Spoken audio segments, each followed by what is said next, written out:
Good morning, students. Today we are going to start a new chapter from your book Snapshots, and the chapter name is Ranga's Marriage. So let's start our video. This is the picture I have taken from your book Ranga's Marriage, as you can see in the slide. Now we will discuss about the author. This is the picture of your author, Masti Venkatesh Iyengar. Okay, so we will discuss about the author. Masti Venkatesh Iyengar was a well-known writer in Kannada language. Masti Venkatesh Iyengar एक well-known writer थे Kannada language में. You can see the difference, the spelling of in this slide and the previous slide.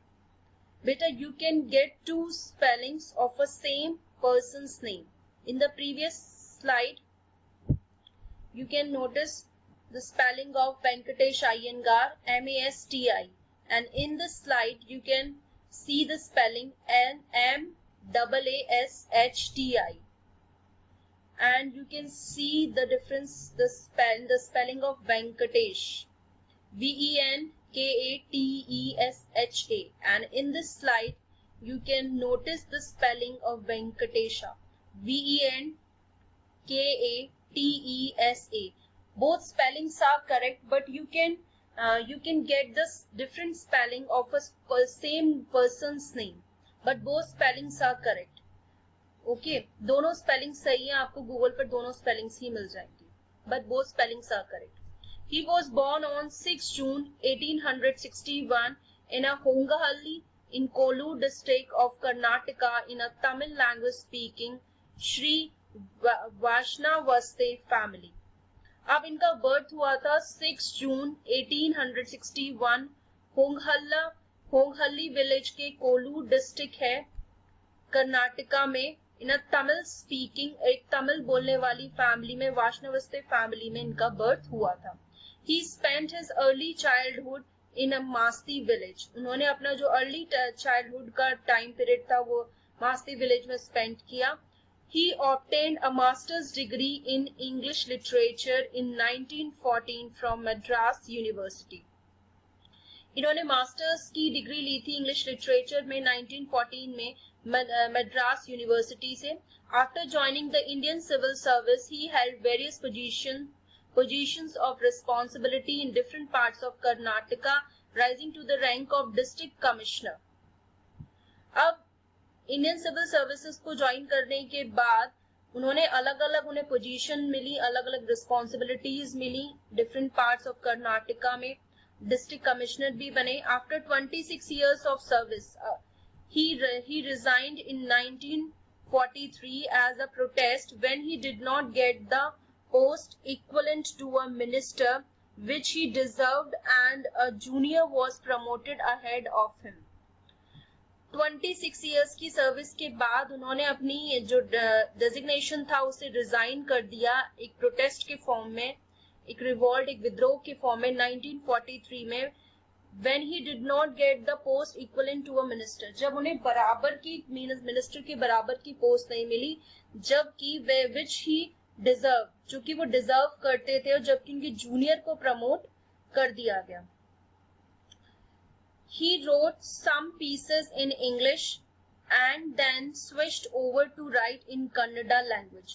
कुछ creations, कुछ pieces लिखे हैं उन्होंने English में और उसके बाद स्विच कर दिया, उन्होंने लिखना शुरू कर दिया उन्होंने कन्नड़ा लैंग्वेज में. He used pen name Srinivasa to write short stories and novels in Kannada. वो श्रीनिवासा नाम का जो पेन नेम है वो यूज करते हैं किसके लिए? शॉर्ट स्टोरीज के लिए और कन्नड़ा में नोवेल्स लिखने के लिए. Now move to the next slide. A prolific writer, he wrote more than 123 books in Kannada and 17 in English for over 70 years. Prolific means creative. As a creative writer, उन्होंने लिखी हैं 123 books कन्नड़ा में और around 17 English में, लगभग 70 years में. He won the Janpith Award in 1983 for his novel Chikka Veera Rajendra. उन्हें जनपथ award मिला था 1983 में उनकी नोवेल चिक्का वीरा राजेंद्र के लिए. Now what is Janpath award? I will tell you about it. Janpith Award is an Indian literary award presented annually by the Bharatiya Janpith to an author for their outstanding contribution towards literature. अब ये जो जनपथ award होता है, इसे भारतीय जनपथ जो एक organisation है वो एनुअली जो है प्रेजेंट करती है, एनुअली ऑर्गेनाइज करती है उन ऑथर्स के लिए, उन राइटर्स के लिए जिनका आउटस्टैंडिंग कंट्रीब्यूशन होता है लिटरेचर में. So he got this award. He died on 6 June 1986 on his 25th birthday. अपनी 95th बर्थडे में इनकी डेथ हो जाती है 6 जून 1986 में. एट द एज ऑफ 95 की एज में इनकी डेथ हो जाती है. So this is all about the writer. Now we will discuss about the characters. Let's discuss the characters of the story Ranga's Marriage. First character is Shyama. The narrator lives in Hoshalli village. First जो character है उसका नाम है Shyama and he is also the narrator of the chapter who narrates the story. तो पहला जो character है chapter में वो है श्यामा जो कि स्टोरी का नरेटर भी है. सेकंड कैरेक्टर है Ranga, son of the village accountant. Third character is a girl of 11 Ramarao's niece. Third character is 11 years old girl and Ramarao's niece. यानी कि जो थर्ड कैरेक्टर है वो एक 11 year old गर्ल है और रामाराव की नीस है. Fourth character is Shastri ji, a village astrologer. Fourth character जो है वो है village astrologer Shastri ji. Now what does it mean of astrologer? Astrologer क्या होता है? A person who uses astrology to tell others about their character और टू प्रेडिक्ट देयर फ्यूचर. यानी कि पर्सन जो एस्ट्रोलॉजी का यूज करता है दूसरों के बारे में बताने के लिए, उनके फ्यूचर को प्रेडिक्ट करने के लिए. So these are the major characters in the chapter Ranga's Marriage. We will discuss the introduction of the chapter. The story depicts the life in Indian villages in the past when child marriage was a common practice. तो जो story है ये depict करती है life को, यानी कि पुराने जमाने में जो इंडियन विलेजेस होते थे उस टाइम में जब चाइल्ड मैरिज एक कॉमन प्रैक्टिस हुआ करती थी, यानी कि कॉमन चीज हुआ करती थी, अक्सर कर चाइल्ड मैरिज हुआ करती थी. Ranga's marriage is an interesting story of how a person manipulates to get a young boy married to an 11-year-old girl in a village. अब Ranga's marriage जो है वो एक इंटरेस्टिंग स्टोरी है ऑफ हाउ अ पर्सन, कैसे एक person manipulate करता है, इन्फ्लुएंस करता है एक यंग बॉय को एक 11-year-old गर्ल से मैरिज करने के लिए गांव में. यानी कि अब यहाँ पर जो पर्सन है वो जो मैनिपुलेट करेगा वो है नरेटर जो जिसका नाम श्यामा है, और जो यंग बॉय कौन है यहाँ पर? यंग बॉय है हमारा रंगा और 11-year-old गर्ल है रत्ना. यानी कि जहाँ पर नरेटर जो है मैनिपुलेट करेगा कि कैसे न कैसे करके जो यंग बॉय है रंगा वो मैरिज कर ले रत्ना से. The story dates back to the early days of the British rule when English was not used in a big way. तो ये कहानी उस टाइम की है जब ब्रिटिशर्स का रूल था और इंग्लिश उस वक्त बहुत ज्यादा यूज नहीं होती थी, बहुत ज्यादा एक यूज टू लैंग्वेज नहीं थी. Rangappa, the son of a village accountant, returns from Bangalore after his studies. अब जो है रंगप्पा जो है विलेज सन अकाउंटेंट है वो वापस आता है बैंगलोर से या बेंगलुरु से अपनी स्टडीज को कंप्लीट करने के बाद. his home coming after 6 months makes a big event. और उसका घर वापस आना एक बहुत बड़ा इवेंट बन जाता है गांव में. the curious villagers gather outside Ranga's house to see how much the boy is changed. और जब वो वापस आता है गांव में तो everybody becomes very curious to see the changes in the boy.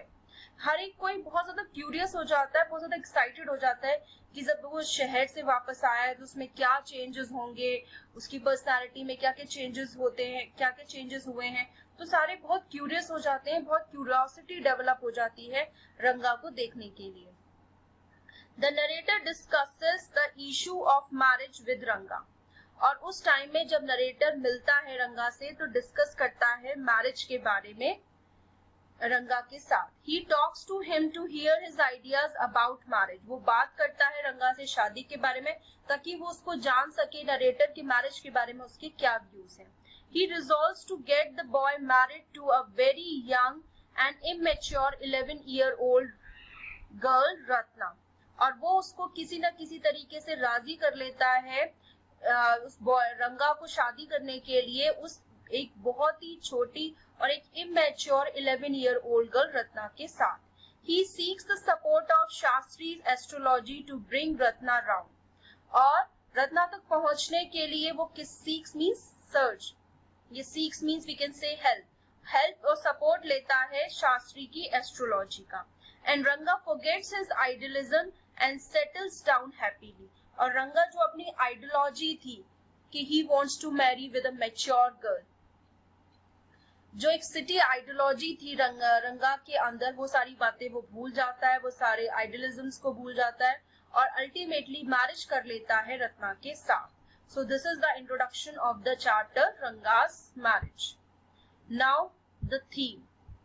The theme of the story Ranga's marriage is the conflict between tradition and modernity।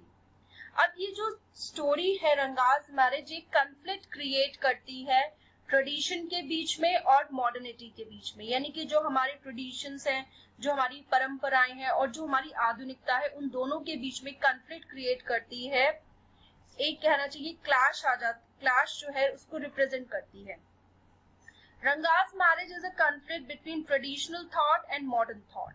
Ranga's marriage जो है वो एक conflict है, एक clash है, किसके बीच में? Traditional thought के बीच में, modern thought के बीच में। And it is shown in the form of acceptance of arranged marriage। और इसमें क्या दिखाया जाता है, क्या acceptance दिखाई जाती है? Arranged marriages को लेकर।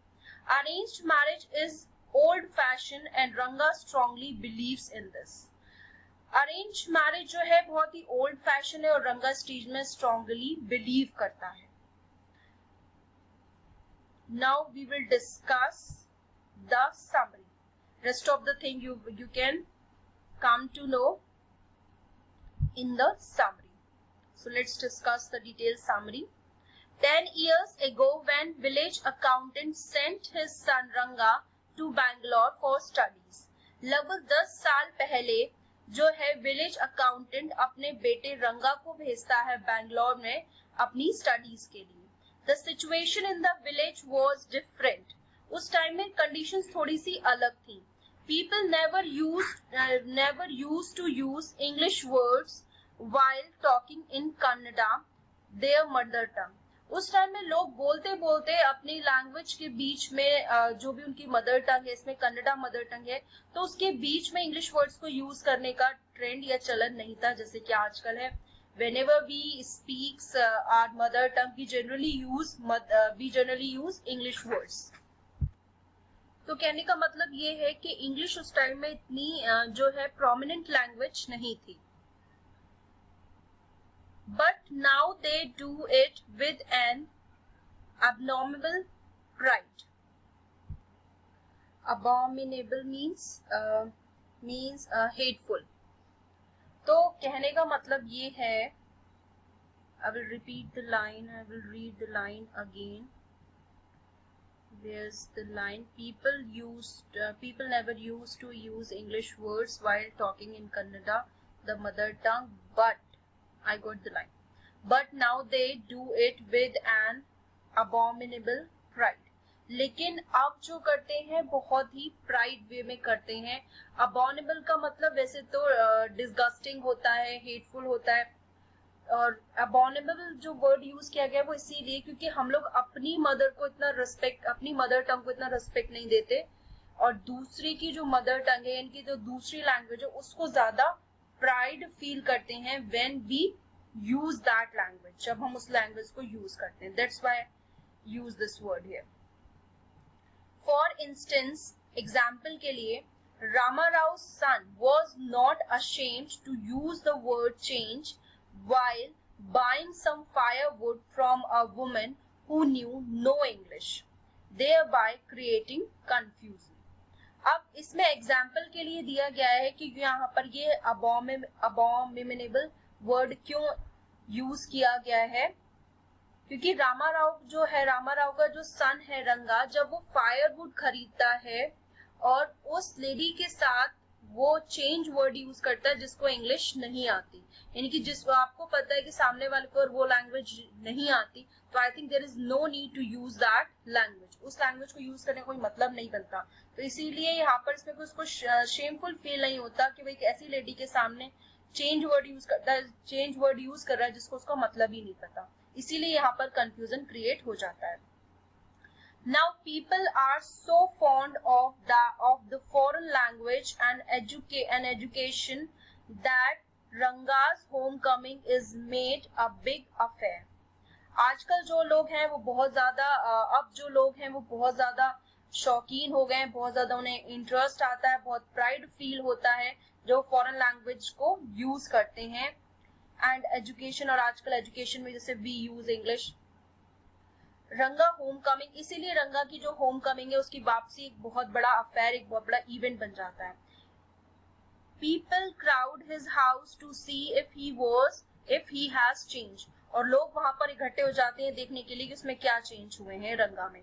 They return home on finding no significant change in him. लेकिन जब वो देखते हैं कि घर वापसी पर उसमें कोई चेंज नहीं आया, कोई उसकी पर्सनालिटी में, कोई उसके बिहेवियर में कोई ऐसा चेंज नहीं है.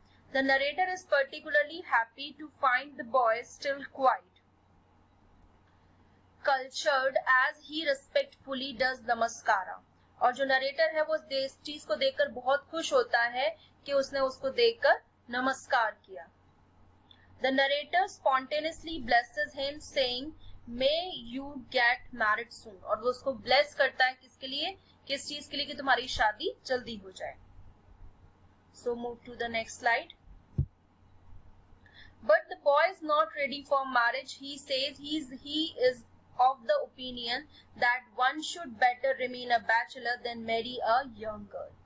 लेकिन रंगा की क्या यहाँ पर ओपिनियन है, रंगा मैरिज के लिए तैयार नहीं है और उसका कहना है कि उसके ओपिनियन में कि पर्सन को बैचलर रहना चाहिए, कि इंस्टेड वो एक ऐसी लड़की से शादी करे जो इमेच्योर है या बहुत छोटी है.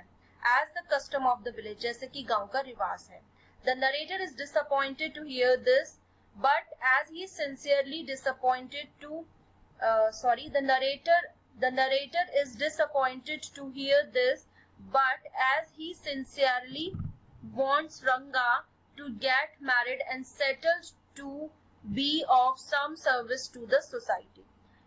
अब नरेटर जो है ये सब सुनकर डिसअपॉइंटेड हो जाते हैं, निराश हो जाते हैं, बट वो सिंसियरली ये चाहते हैं कि रंगा जो है जल्दी से मैरिज कर ले और सोसाइटी के किसी काम आए. He does not lose heart, और वो जो है अपनी उम्मीद नहीं खोते. कौन नहीं खोते? नरेटर.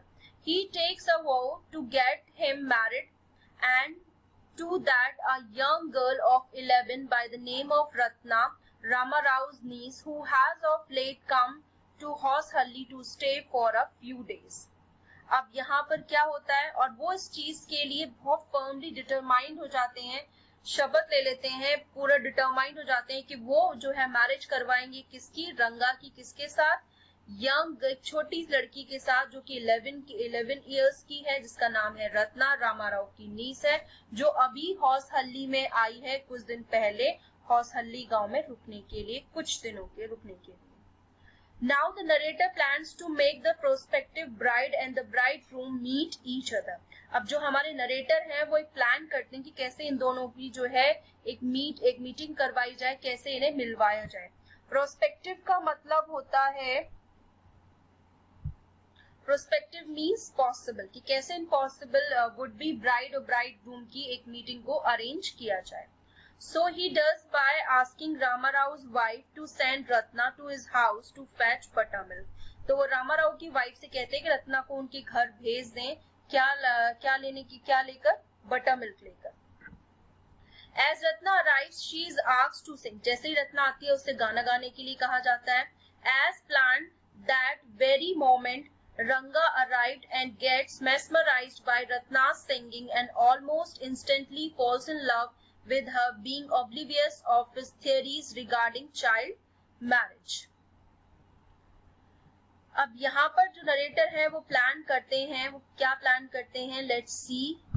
जैसे कि प्लान किया जाता है, रंगा जैसे ही आता है वो मेस्मराइज हो जाता है। मेस्मराइज मीन्स स्पेल बाइंड हो जाता है, मंत्र मुग्ध हो जाता है, बिल्कुल खो जाता है रत्ना की सिंगिंग में और इंस्टेंटली उसके जो है उसे प्यार करने लगता है। With her being oblivious of his theories, oblivious का let's try to know the meaning of oblivious means unaware, और ना चाहते हुए भी जो उसकी थियोरीज थी वो उन सब के अगेंस्ट जाके उसको पसंद करने लगता है, जो चाइल्ड मैरिज के रिगार्डिंग उसकी थियोरीज थी। So when Ranga listens to the beautiful song of Ratna, he forgets all about his theories and idealism, and he instinctively falls in love with Ratna. So let's move the next line. The narrator from his experience notices this quite well, but purposely disappoints Ranga, saying that Ratna is married. अब narrator जो है अपने experience से ये चीज समझ चुका था कि नाउ ही लाइक्स रत्ना, क्या वो रत्ना को पसंद करता है, लेकिन वो जानबूझ के रंगा को डिसअपॉइंट करते हैं ये कहते हुए कि रत्ना तो ऑलरेडी मैरिड है, क्योंकि उस टाइम में चाइल्ड मैरिज एक बहुत ही कॉमन चीज थी। I have told you earlier. Now move to the next slide. The next morning the narrator meticulously plots with Shastri the fortune teller to trap Ranga and have him marry Ratna. अब next morning जो है narrator बहुत ही meticulously plot करते हैं, meticulously means carefully, बहुत ही planning करते हैं, किसके साथ, शास्त्री के साथ जो कि फॉर्च्यून टेलर है, टू ट्रैप रंगा, रंगा को फंसाने के लिए, have him marry with Ratna, जिससे कि रत्ना से शादी कर ले। He tutors him what is to be said and done when he will bring the boy to him. वो शास्त्री को बता देते हैं कि जब वो बॉय को लेकर आएंगे यानी कि रंगा को लेकर आएंगे तो क्या बोलना है और क्या करना है। द नरेटर फाइंड्स रंगा मिजरेबल दैट डे। अब नरेटर क्या देखते हैं कि रंगा जो है बहुत ही अनहैप्पी है उस दिन। क्यों अनहैप्पी है? The latter complains of headache and the narrator suggests that they visit Shastri. और जो रंगा है वो क्या कंप्लेन करता है कि उसको क्या है, हेडेक हो रहा है, यानी कि पहले क्या बोलता है, हेडेक हो रहा है। तो नरेटर उसे कहते हैं कि now we will move to the new place, we will go to Shastri, Shastri के पास जाते हैं, वहां पर चलते हैं। Therefore Ranga is taken to Shastri, who cleverly reacts by saying that their visit has been a surprise. अब दोनों मिलकर कहां पर जाते हैं, शास्त्री के पास जाते हैं। वो कहते हैं कि it's a great surprise that you people have come here, कि यहाँ पर तुम लोग आए हो, it's a great surprise. The narrator acts foolishly, forgetting what he is supposed to say, but Shastri cleverly manages the scene. अब जो narrator जो इससे सारी ये पूरी प्लानिंग कर रखी थी कि what he has to do, कि उसे करना क्या है, वो अपनी जो है बातों ही बातों में अपनी जो प्लानिंग को भूल जाता है, लेकिन किसी तरह से शास्त्री जो है वो सिचुएशन को संभाल लेते हैं। Everything goes well as per the plan. सब कुछ ठीक चलता है, प्लान के अकॉर्डिंग चलता है। Shyama the narrator asks Shastri what might be worrying the boy. अब जो है श्यामा यानी कि जो नरेटर है वो बोलते हैं कि बताओ शास्त्री कि जो बॉय को यानी कि रंगा को क्या चीज है जो परेशान कर रही है। Shastri calculates throwing his cauries and suggests that it is about a girl. अब जैसे एस्ट्रोलॉजी में होता है कि वो अपनी जो कॉरीज हैं, जो ऑल पैराफिनिलियाज ऑफ एस्ट्रोलॉजी होते हैं उनका यूज करते हैं, उन कॉरीज को जो है थ्रो करते हैं यानी कि डालते हैं, और क्या बताते हैं कि the whole matter revolves around a girl, कि सारी बात किसकी, गर्ल के बारे में। On further calculation he suggest that the girl's name has connection with something found in the ocean, और वो बताते हैं कि उस लड़की का, उस गर्ल का नाम का जो कनेक्शन है वो किस चीज से है, जो चीज ओशन में मिलती है। The narrator asks if it could be Kamala, क्या नाम वो कमला है. Then he suggest Panchi meaning moss, फिर वो दूसरा नाम सजेस्ट करते हैं. व्हेन शास्त्री हिंट्स पर्ल और Ratna the narrator becomes Jubilant. अब जैसे ही शास्त्री बताते हैं कि मे बी वो नाम पर्ल हो सकता है या रत्ना हो सकता है, ये सुनकर ही जो नरेटर है वो बहुत जुबिलेंट हो जाता है, बहुत ओवरजॉयड हो जाते हैं. एंड रंगा इज अमेज्ड, और रंगा सरप्राइज हो जाता है. Shyama further asks if there is any chance of negotiation of the marriage bearing any fruit, to which Shastri answered affirmative. तो वो कहते हैं कि क्या कोई शादी की पॉसिबिलिटी है, क्या कोई चांस है कि शादी हो जाए, कोई फ्रूटफुल रिजल्ट निकलेगा. तो शास्त्री इस चीज के लिए आंसर करते हैं कि हाँ, it will be successful. But once again the narrator pours water on Ranga's hope by saying that Ratna is married. लेकिन अगेन नरेटर जो है सारे उसकी उम्मीदों पर पानी डाल देते हैं ये बोलकर कि रत्ना तो मैरिड है.